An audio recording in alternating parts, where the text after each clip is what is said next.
Enrique escribió: la verdadera nobleza del hombre está en el trabajo, que será tanto más elevado cuanto más exija el uso de las facultades humanas. No es que me deje dominar por los papeles, sino todo lo contrario. Soy yo quien les da vida al juntarlos, clasificarlos y, en general, convertirlos en base de futuras acciones. Y si uno cumple con la religión, no hay absolutamente ningún problema para ser feliz. Ahora, si uno nada entre dos aguas, entonces sí hay problemas. Buenas noches. Otro viernes con Enrique Yo, camino a la santidad. ¿Cómo están? ¿Cómo pasaron el fin de semana? ¿Cómo estuvieron esta semana? Y que hayan tenido la posibilidad de acceder a los libros de Enrique Yo, que en este caso estuvimos leyendo, Viviendo con Alegría, un libro escrito por Sara Yo de Crito, hija de Enrique. Vamos a ir viendo algunas de las palabras que fue diciendo Enrique a lo largo de su vida. Les recuerdo que las vías de comunicación para que se comuniquen con nosotros son por email info@radioamadeus.com.ar y también nos pueden mandar WhatsApp al 11 30 98 1000. Nos dejan mensajes y luego nosotros los vamos a estar respondiendo. Y dominad la tierra. Enrique publicó un libro y lo tituló con estas palabras de mandato divino. El trabajo es un indicador de la posibilidad del dominio humano sobre la creación.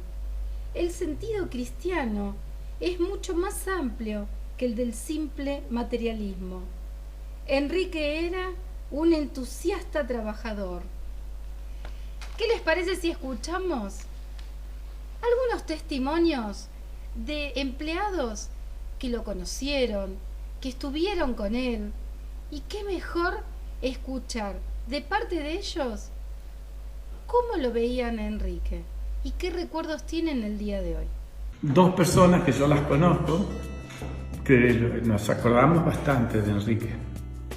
Uno es Heriberto Castelli, y Enrique siempre, así como nos venía a visitar, me venía a visitar a mí, también los visitaba a ellos, a esa familia, Castelli. Siempre repite de lo bueno que era. Y había reuniones en los boliches de campo, en las pulperías, que se hacían cuadreras. Y la gente iba a entretenerse peligrosamente en esos juegos, ¿no? Entonces Enrique lograba que existiera algo entretenido, divertido en el campo, en los chicos. ¿Y qué hizo? Formó equipo de fútbol con nosotros. Eran unas pastaduras, pero bueno, poco a poco fuimos aprendiendo de los reglamentos. En el año 61, el Papa decide crear nuevas diócesis. Y en la parroquia de Avellaneda se hace una comisión organizadora del nuevo obispado. Y aquí que mi sorpresa, un día lo veo entrar a esa reunión a Enrique Yo. Entonces yo le pregunté a la salida en una de las reuniones, digo, Enrique, ¿qué hace que vos que tenés tantas preocupaciones, que no vivís en esta jurisdicción, cómo venís a participar en los actos de organización de un obispado? Y me dice, yo paso por acá y digo, ¿cuántos miles de trabajadores debe haber que no les llega la palabra de Dios, la palabra de Jesús? Por eso dice, crear un obispado, esto le va a dar fuerza a todo este sector y también va a ser un testimonio en el mundo del trabajo. Buenas dudas, Enrique Yo era un hombre de una profunda espiritualidad.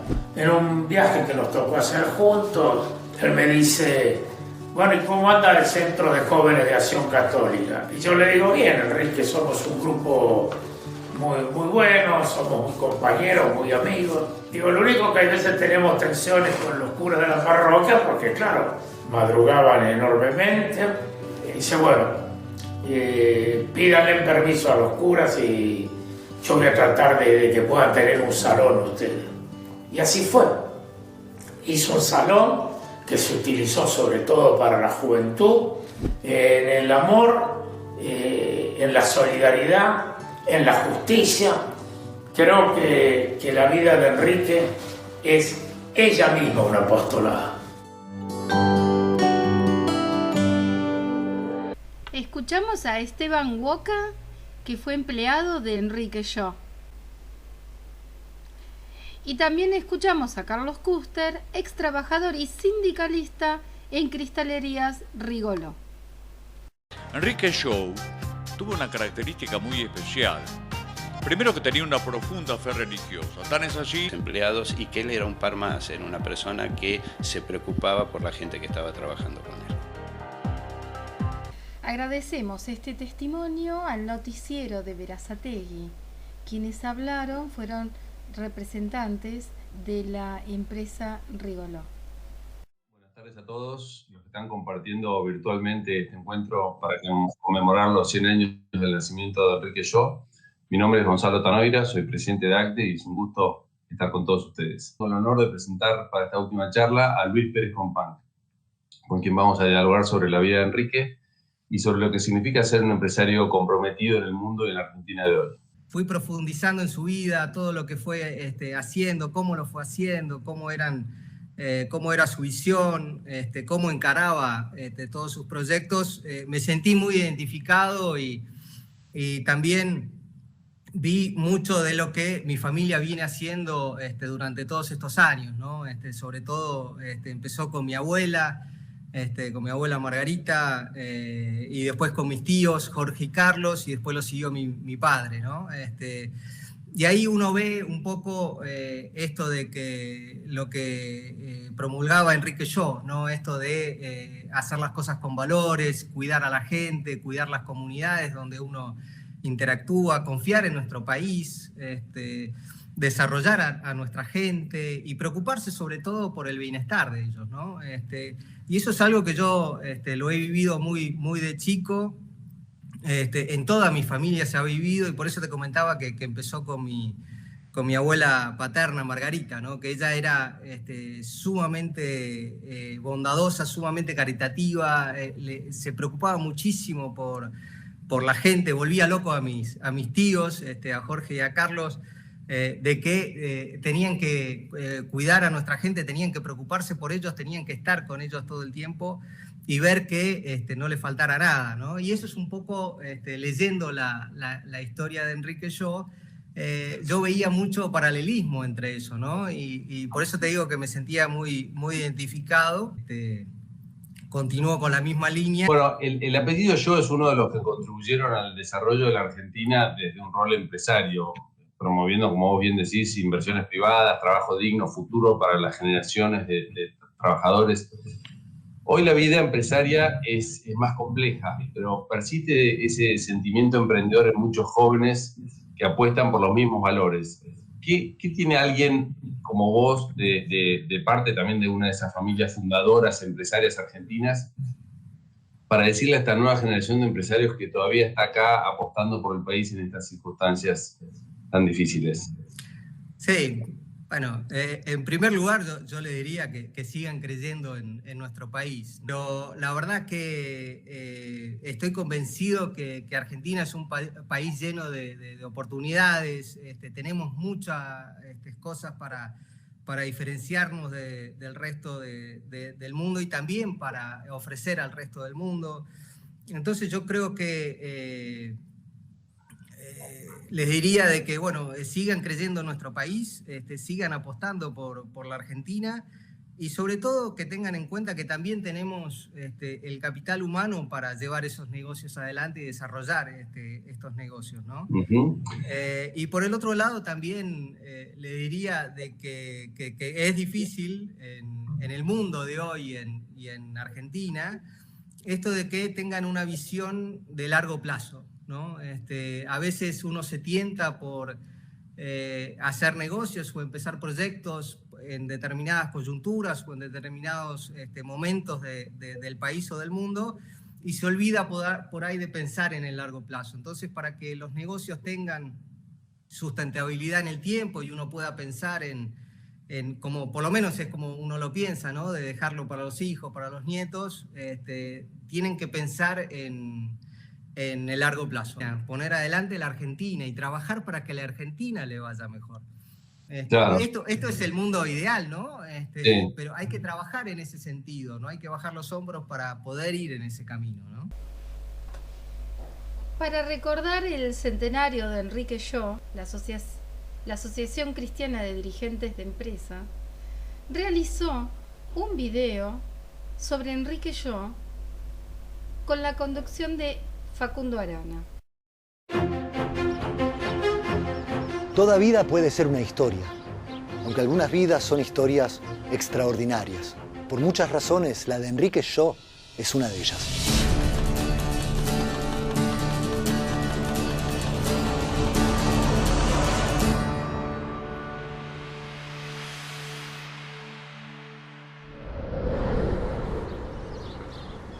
Enrique nació en París en 1921, pero creció aquí, en este entorno, cerca del Plaza Hotel que construyó su abuelo materno. Su mamá, Sara, murió cuando él tenía apenas 4 años. Pero antes de morir, pidió un último deseo, que Alejandro, su padre, le diera una educación en la fe católica. Y Enrique la abrazó desde el primer momento. Tal vez esa fue la primera señal.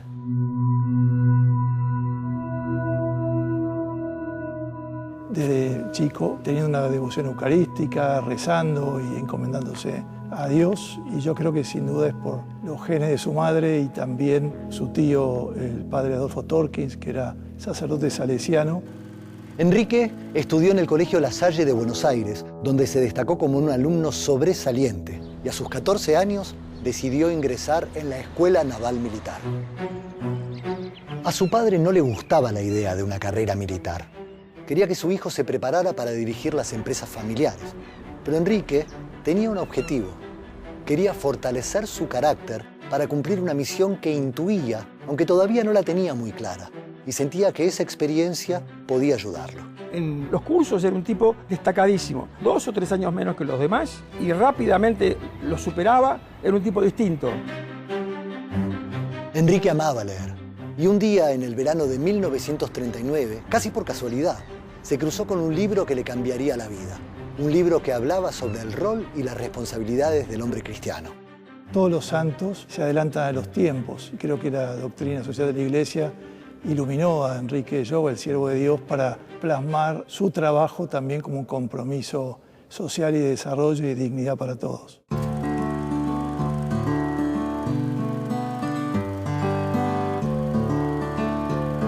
En 1943, Enrique se casa con Cecilia Bunge, quien sería el amor de toda su vida. Y en 1945, habiendo hecho un notable recorrido en la fuerza, pide su baja y se aboca a lo que su fe le estaba señalando: llevar el Evangelio a donde fuese necesario. Decide ser empresario porque quiere ayudar a su gente.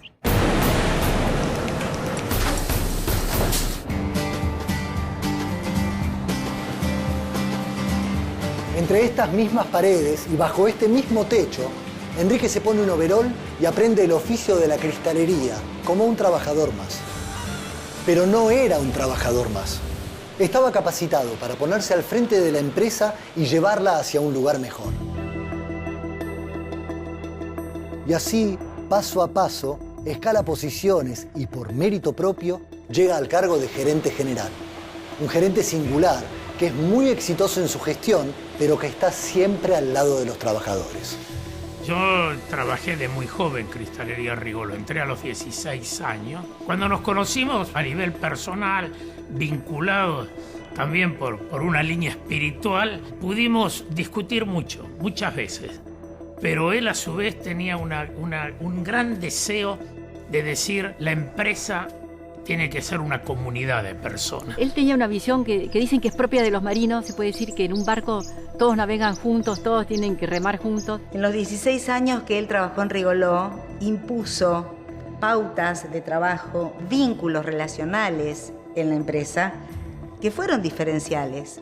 Enrique mismo promovía y era muy consciente que la innovación de la empresa muchas veces venía desde abajo, desde las mismas personas que estaban en el día a día de la fábrica, del proceso, de la máquina. Responsabilidad social empresaria, un término que se empezó a utilizar hace poco tiempo, ya era algo que estaba muy impregnado en su estilo de liderazgo. Enrique sentía que la empresa era una comunidad de vida, en la que todas las personas son importantes. Conocía a todos sus colaboradores, casi 4.000, y sabía escucharlos. Él dejaba la comodidad de su oficina para ir a los hornos, para ir a las plantas, sabía de su vida, de su familia, de los problemas que tenía, los escuchaba. Que un empleado esté feliz, para Enrique significaba, más allá de su rol como empresario, como su rol como cristiano, él se sentía realizado. Muchas veces se dice que era un místico de traje y corbata dirigiendo una empresa. Enrique fue un empresario que inspiró e incomodó. Pero no fue solo eso. También fue un gran hombre de familia, un pensador, un motor imparable que ayudó a poner en marcha la Universidad Católica Argentina, una enorme cantidad de emprendimientos sociales, y hasta fue uno de los fundadores de ACTE, la Asociación Cristiana de Dirigentes de Empresa, de la que además fue su primer presidente. Él fue el que logró que gran parte, sobre todo del mundo empresario, entendiera la importancia de desarrollar nuevos dirigentes de excelencia, pero que tengan una perspectiva y una dimensión cristiana y humana del sector privado. Un hombre que tenía 1000 ocupaciones y era capaz de ocuparse del problema de un obrero o de una cuestión concreta de la iglesia. Impulsó lo que fue en ese momento el decreto ley de asignaciones familiares. Sí, increíblemente fue un empresario. Y hasta estuvo preso por defender a la iglesia de los ataques del gobierno de entonces.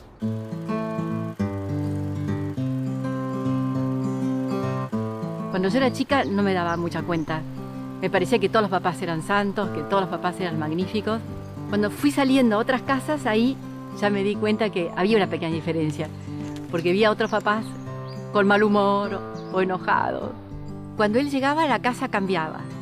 Porque entraba silbando y era como que traía una alegría.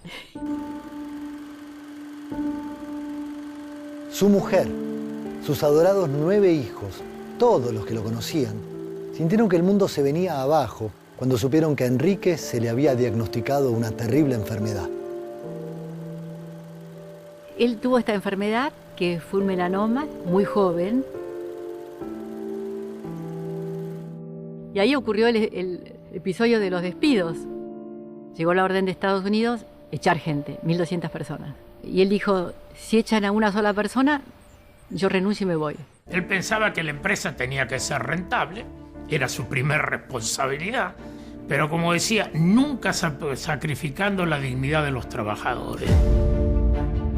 Ese deseo que él tuvo de joven de ser un obrero llega a concretarse al final de su vida. La máxima expresión de ese profundo cariño estuvo dado en el momento en que van a donar sangre para él. Más de 260 obreros que trabajaban para él donaron su sangre para tratar de ayudarlo. Pero su muerte, muy prematura, fue inevitable. Enrique había muerto, pero en ese mismo momento se estaba encendiendo una luz. En un remoto lugar del planeta estaban haciendo un empresario santo. Alguien que tenía un verdadero compromiso con el país, que consideraba el desempleo como un mal moral, que luchaba contra la corrupción porque sentía que era un fraude a la democracia, que ante las diferencias tendía puentes, aunque pudieran perjudicarlo, y que estaba convencido que sin justicia no podía haber paz. Alguien que no tenía superpoderes, pero tenía un propósito, y que a 100 años de su nacimiento nos sigue interpelando. En el año 2002, mi marido, a los 32 años, se enferma con un cáncer que no tenía solución y le daban muy poquitos meses de vida. Después de rezar a varios santos, conozco a Enrique Jou a través de mi vecina, que me trae un recorte de diario. Este recorte habla que hay un empresario que necesitaría un milagro para ser beato, entonces decido hacer un trato con él. Mi mamá le pedía por favor que vuelva a casa, que nos vea crecer. Pasan los días, mi marido hacía 9 meses que no comía y empezamos a rezar y mi marido empieza a pedirme comer. Mi marido hacía ya más de un año que supuestamente se tendría que haber muerto y empieza a trabajar. Vivió 18 años más de los que los médicos decían que iba a vivir. Yo tengo la fe de que Enrique intervino en que mi papá nos pueda ver crecer, gracias a la cantidad de rezos y de peticiones que le hicimos en ese momento. Cuando la Iglesia pide un milagro, es como algo que trascienda lo meramente humano, donde no haya equivocación y el Santo Padre pueda decretar la canonización de esa persona, y ahí, sin lugar a dudas, comienza una causa con la fama de santidad. Mi papá mostró que se puede ser feliz buscando el bien. Se puede ser un empresario honesto, sensible y al mismo tiempo un buen padre de familia y un mejor ciudadano. El estilo de liderazgo de él estaba cimentado en valores humanos. Una vida ejemplar. Y que impactó muy positivamente sobre toda la gente que lo conoció. Pudo decir en sus últimas palabras que moría muy feliz porque podía por fin decir que había hecho felices a los demás. Como dicen las Escrituras, todos estamos llamados a ser santos. Claramente, Enrique escuchó.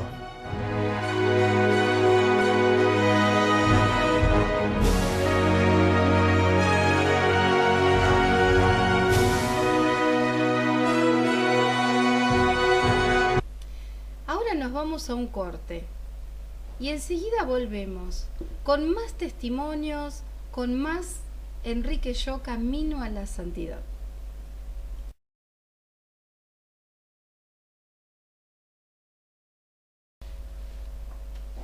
Como todos los viernes, vamos a escuchar las palabras del Papa. Para los que ya nos vienen acompañando, ya conocen las palabras de Francisco. Pero para los que se engancharon a partir de hoy, quiero que escuchen cómo el Papa Francisco recomienda que todos los empresarios lleven el ejemplo de Enrique Yo. Uniapaschi Agde evocan en mí el recuerdo del empresario argentino Enrique Yo, uno de sus fundadores, cuya causa de beatificación pude promover cuando era arzobispo en Buenos Aires. Les recomiendo que sigan su ejemplo y para los católicos acudan a su intercesión para ser buenos empresarios. Estoy llevando adelante acá la causa de beatificación de un empresario rico argentino, Enrique Yo, que era rico, pero era santo. O sea, una persona puede tener dinero, Dios se lo da para que lo administre bien. Y este hombre lo administraba bien, no con paternalismo, sino haciendo crecer a aquellos que necesitaban de su ayuda. Qué gran tipo. Va a ser santo este, ¿eh? Ay, va a ser santo. Gracias, un gran papá. empresario y un gran hombre de iglesia. Sí. Bueno, vas a ver que muy pronto va a ser santo. Desde la Acción Católica Argentina nos hicieron llegar mensajes que las personas fueron dejando sobre la vida de Enrique Yo.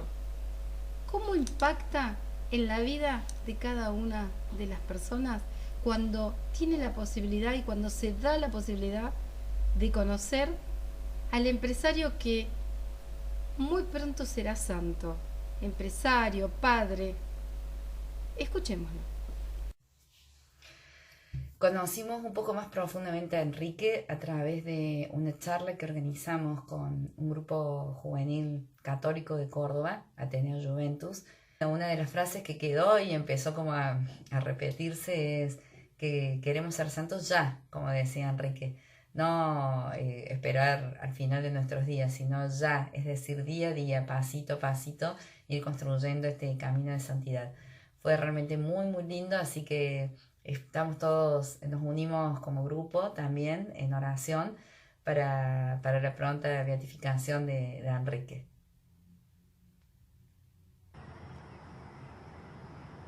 ¿Qué agregar a la vida o al ejemplo de Enrique Shaw, del siervo de Dios Enrique Shaw. Y se me ocurrió poder transmitir dos cosas, ¿no? O varias oportunidades y una anécdota que me pasó. Las varias oportunidades son cuando muchas veces en la oficina me ha pasado, en el trabajo, y plantearme y pensar qué hubiese hecho Enrique Shaw en esta ocasión, en esta circunstancia. Y ahí, casi podría decir milagrosamente, se me destraba la duda, los miedos, y resuelvo el conflicto o el problema. Y una anécdota que quería transmitir, que en su momento le transmitía a Sara Shaw, una de las hijas de Enrique, es que ante un planteo de un director, de una persona con mucho rango en mi oficina, digamos, junté valor y recé y le planteé diciéndole: discúlpeme, pero mi modelo de empresario es Enrique Shaw. Como usted me pueda transmitir cuál es su modelo de empresario o la manera de ver la empresa, podríamos ir tratando este tema o discutiéndolo. Y ahí, bueno, gracias a Dios, primó la postura que tenía yo, ¿no? Que le decía como que Enrique Shaw hubiese hecho esto en esta circunstancia. Bueno, muchas gracias. Hola, hoy quisiera animarlos a conocer el testimonio de don Enrique Shaw, un empresario argentino con una familia espectacular y que ya va camino a los altares. Les confieso que es una vida muy inspiradora y que nos ha ayudado muchísimo a comprender que el camino a la santidad es el llamado para todos. No es otra cosa que hacer el bien, que dejar huellas en los demás y sobre todo entender que nuestra vida tiene un propósito y que siempre es más feliz si buscamos a Dios con toda la fuerza de nuestro corazón. Próximamente estaremos dando más noticias sobre este testimonio tan inspirador y nos seguimos encontrando en la oración y en fuertes abrazos de esperanza. Aprovechemos este tiempo de Cuaresma.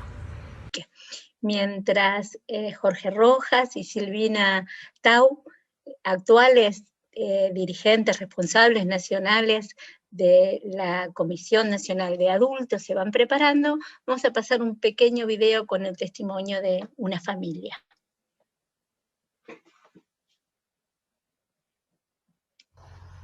Para Enrique, el matrimonio y la familia fue una vocación al amor. Por eso decía: la vida convivida por dos florece, se hace infinita, es una oración en común. Hay que expresarse amor mutuo. No basta darlo por supuesto. El crecimiento del amor no es automático. Hay que recrearlo. Nosotros vamos a tomar, nuestro tema era un hombre, un discípulo, un testigo en la vida familiar y eclesial. Y como decían, Enrique fue presidente de los Hombres de la Acción Católica, lo que hoy estaría incluido dentro del área adulto. Por eso queremos tomar algunos aspectos de esta parte de su vida. Y elegimos tres de lo que queremos desarrollar, ¿no? Uno es el valor del matrimonio y la familia. Dos, los valores que vive y la participación en la parroquia. Y el tercero, el apostolado concreto y sus discursos y escritos, algunos escritos a los hombres. Bueno, entonces comenzamos por el valor del matrimonio y la familia. Leemos en Amoris Laetitia, dice: atravesemos entonces el umbral de esta casa serena, con su familia sentada en torno a la mesa festiva. En el centro encontramos la pareja del padre y de la madre con toda su historia de amor. En ellos se realiza aquel designio primordial de Cristo que Cristo mismo evoca con intensidad. ¿No habéis leído que el Creador desde el principio los creó hombre y mujer? Y se retoma el mandato del Génesis. Por eso abandonará el hombre a su padre y a su madre, se unirá a su mujer y serán los dos una sola carne. Ciertamente, este párrafo del Papa Francisco en la exhortación apostólica Amoris Laetitia parece haber sido escrita observando la casa de Enrique en un día cualquiera a la hora de la cena, que es cuando generalmente la familia está toda reunida. Seguramente es una historia de amor como tantas, en la que dos jóvenes se conocen, se enamoran, se ponen de novio y comienzan a proyectar una vida juntos, comienzan a pensar en casarse, en el matrimonio, en darse uno al otro y formar una nueva familia. Tenía una gran devoción a la Virgen María y en la sala de nuestra casa rezábamos el rosario en familia. Era muy alegre. Si tenía problemas, no lo reflejaba nunca en casa. Su hija, Sara María, narra otros detalles que lo muestran como un padre capaz de educar integralmente a sus hijos, preparándolos para enfrentar la vida. En una familia, cuando no hay dinero, hay que suplir las estrecheces con un desbordar de amor, afecto y comprensión. Si a la falta de medios añadimos los malos tratos y las incomprensiones, la familia se convierte en un infierno. Otro de los aspectos que queremos destacar, como decía recién Jorge, el tema de la oración, ¿no? San Juan Pablo II decía que la familia que reza unida permanece unida, y ese fue un testimonio dentro de la vida de Enrique. Pero también buscamos cómo poder identificarnos con algunos valores, pero queremos destacar 3 o 4 aspectos que a nosotros nos impactó, porque, como diría Francisco, es un santo de la puerta de al lado, ¿no? Y esto nos invita a que también nosotros podamos imitar eso. Y un rasgo que nos llamó la atención de cómo vivía y que se repetía es la alegría. Que a su vez es algo que nos tiene que caracterizar como católicos, como cristianos. ¿Y de dónde lo sacamos? De algún testimonio, como decía recién Jorge, de su familia, donde decía que jugaba con todos los hijos de igual a igual. Pero al mismo tiempo esos juegos dejaban alguna enseñanza y pretendía que sus hijos también mejoraran en la vida.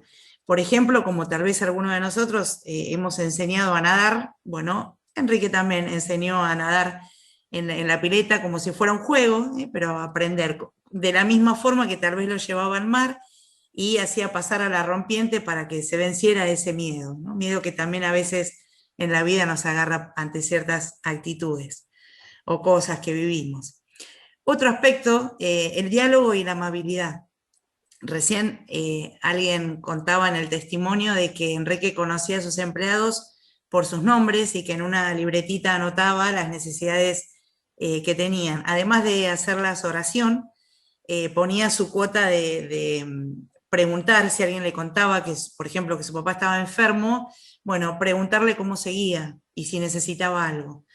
Eso unido a su amabilidad, no solo en la expresión, sino en el ser amable, en saludar a todos, sean obreros, sean superiores, sean iguales. Otro gran programa era que en los días de trabajo le encantaba llevar a su familia y sobre todo a sus hijos a recorrer la fábrica, ¿no? Y los hacía conversar también a ellos con los obreros, y también les preguntaba también a los obreros por sus hijos o su propia familia. Lo último que queríamos rescatar es un apostolado en concreto. Se incorpora a la Acción Católica en la parroquia de Pilar. Bueno, ahí trabajó hasta su muerte dentro de la Acción Católica. Bueno, ya nos contó Rafael, que ingresa que fue presidente de la Asociación de los Hombres de la Acción Católica. También estuvo en el Secretariado Económico y Social, y todos esos lugares que fue formando, todas esas instituciones que fue formando, que no lo vamos a repetir porque ya lo habíamos dicho antes. Y dentro de este tarea dirigencial nos dejó algunas frases que son muy buenas para que las tengamos actuales, que Silvina nos va a contar ahora. Creo que más de alguna vez nosotros hemos escuchado en el Evangelio esa parte donde Jesús nos invita a ser luz del mundo, ¿no? Y fermento en la masa. Bueno, Enrique tiene una frase que dice: he de creer verdaderamente que los cristianos somos luz del mundo. Debo tener un concepto claro de lo que es ser apóstol, partiendo de la base de que pertenezco al cuerpo místico de Cristo, y que los católicos no solo son la luz del mundo, sino también el fermento que levanta a la masa incrédula. No es que debamos llevar ese fermento, sino que nosotros constituimos ese fermento. Y otra cosa que también él tenía muy claro, qué significaba ser apóstol, ¿no? Y que este apóstol era el seguir a Jesús, el poder encontrarse con él, el tener una intimidad con Jesús y el poder imitarlo concretamente en su propia vida, ¿no? Y nos invita con esto: el apóstol es un enviado. Para ser apóstol se necesita estar unido a Cristo por la fe y la caridad. El apóstol debe saber lo que piensa Cristo. Vivir esa caridad es su trabajo, en su hogar, en el lugar donde lo colocó la providencia. Y ahí entregarse sin reservas. Ojalá este testimonio y este momentito de homenaje que le estamos haciendo a Enrique, ¿no?, nos ilumine para que nosotros podamos ser realmente apóstoles, discípulos y misioneros en el lugar donde Dios quiere que cada uno de nosotros florezcamos. Gracias. Pueden encontrar toda la bibliografía de Enrique en la página www.enriqueshow.com. No solamente es una página sobre la vida de Enrique, sino que también pueden encontrar los libros, entrevistas. También pueden encontrar las revistas online interactivas, donde no solamente se cuenta sobre la vida de Enrique, con fotos, con testimonios, sino que también pueden ver la película, pueden ver los videos. Les recomiendo que entren en www.enriqueshow.com. Y si no, también pueden seguirlo a Enrique, todas las publicaciones, en Enrique Show Oficial, en Facebook y en Instagram.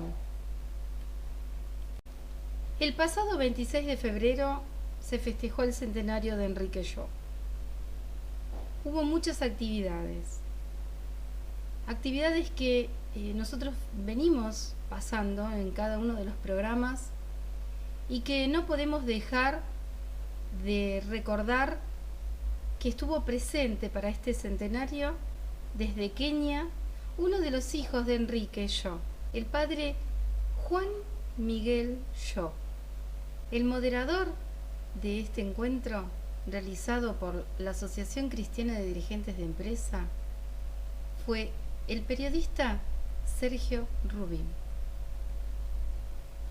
Le voy a pedir, justamente para conocer un poquito más y de cerca esta personalidad tan fascinante, que nada menos que uno de sus hijos, el padre Juan Miguel Shaw, nos cuente algo de qué recuerda de su padre. Es el quinto de los 9 hijos de Enrique Shaw, es sacerdote de la prelatura del Opus Dei, tiene una serie de antecedentes. Yo menciono dos que me parecieron, además de todos sus estudios teológicos, muy interesantes. Licenciado en Economía y además doctor en Filosofía, pero además fue ordenado en el 78, desde 1979 está en África, está un poquito lejos, ¿no? Está en Kenia, allí desarrollando su tarea pastoral. Padre Juan Miguel, una brevísima pincelada de su padre, por favor. Ok, bueno, gracias Sergio. ¿Me escuchás bien? Espero. Okay. No, lo que puedo decir es que mi papá, me quería muchísimo. Tengo un gran recuerdo, con mucha luz. Yo me sentía rodeado de cariño y seguramente que mis hermanas lo mismo. Yo tengo muchos recuerdos. Él murió cuando yo tenía 12 años, así que tampoco es que pueda decir mucho. ¿Sí? Los recuerdos son de chico. Me acuerdo,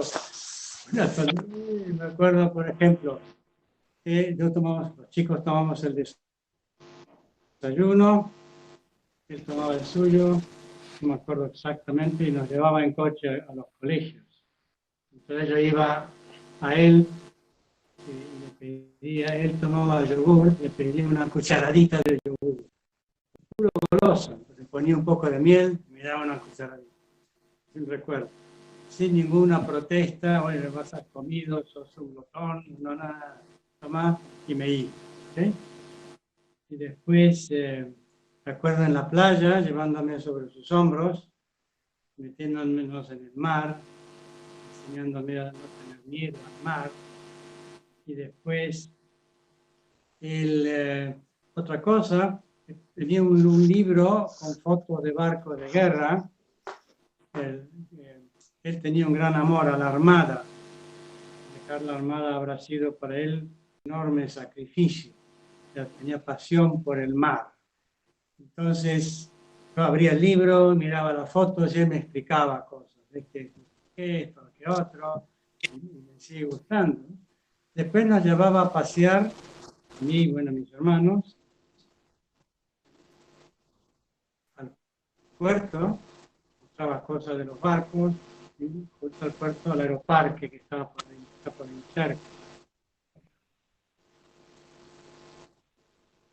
Sí, sí. Ahora, Juan Miguel, yo quiero preguntarle, porque a veces parecería ser que... En la que cabíamos todos.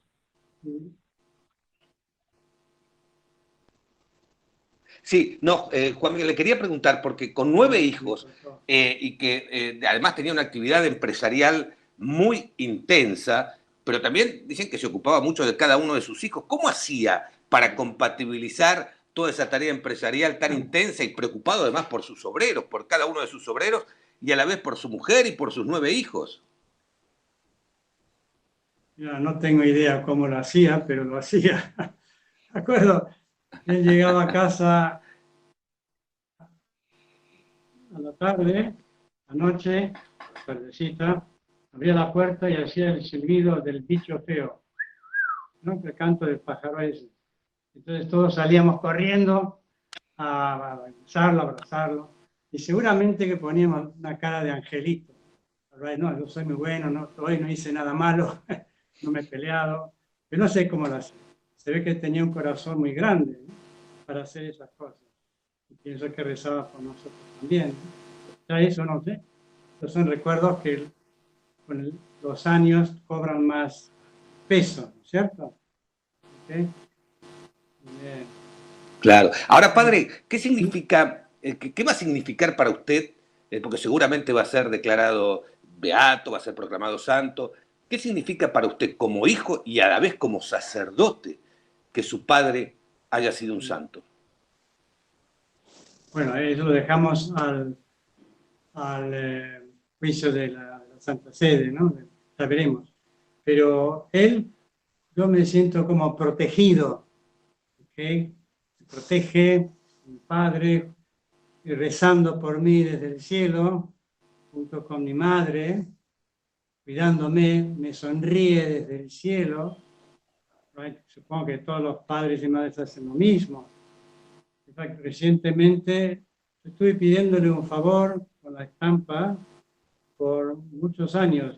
Recientemente salió, he estado notado su presencia, un favor enorme, me dejó lleno de alegría por 3 días. ¿Okay? Y también como con un legado, ¿no? una herencia, amor a la familia, amor a los chicos, al mundo del trabajo, al mundo de la empresa, que a veces la gente dice, estos empresarios, que se un poco con desprecio, ¿no? Tengo una idea clara de lo que debe ser, ¿no? Después un amor a la enseñanza social de la iglesia, ¿okay? De la iglesia. En fact, he dado cursos y con esto he animado a mucha gente a que estudie la enseñanza social, que obviamente papá la conocía. También un legado al que dije, un cariño a mi hermano, ¿no? Pues tengo como una herencia espiritual. ¿Okay? Y después también continuador de su obra apostólica. Él como laico, yo como sacerdote. ¿Okay? La gente del mundo del trabajo, la familia, las amistades, que lleve a Dios, ¿no? Es lo que hago como sacerdote. Pienso que eso es. Sí. La empresa debe aumentar en forma interrumpida su rendimiento, debiendo hacer producir al máximo todos sus factores. Ella también debe cumplir con la parábola evangélica de los talentos. Debemos trabajar por la elevación del hombre. Somos los responsables de la ascensión humana de nuestro personal, sin trabar por eso de ninguna manera su legítima iniciativa y su necesaria responsabilidad. Viviendo con alegría. El libro escrito por Sara Yo de Crito, hija de Enrique. Podemos encontrar en este libro un montón de testimonios y muchas frases dichas por Enrique. Estamos llegando al final del programa. Como todos los viernes se nos hace muy corto, hay mucho para contar sobre Enrique. Les recuerdo, ingresen a la página www.enriqueshow.com. Si no pueden ingresar, nos escriben, nos mandan un mensaje al WhatsApp 11 30 98 1000 o nos mandan un mail info@radioamadeus.com y allí les vamos a estar nosotros enviando el link para que puedan ingresar a conocer mucho más sobre la vida de Enrique. Recuerden también que se encuentra en Facebook y en Instagram en Enrique Show Oficial. Nos encontramos el próximo viernes en Radio Amadeus 91.1 en el programa Enrique Show Camino a la Santidad. Que tengan un hermoso fin de semana.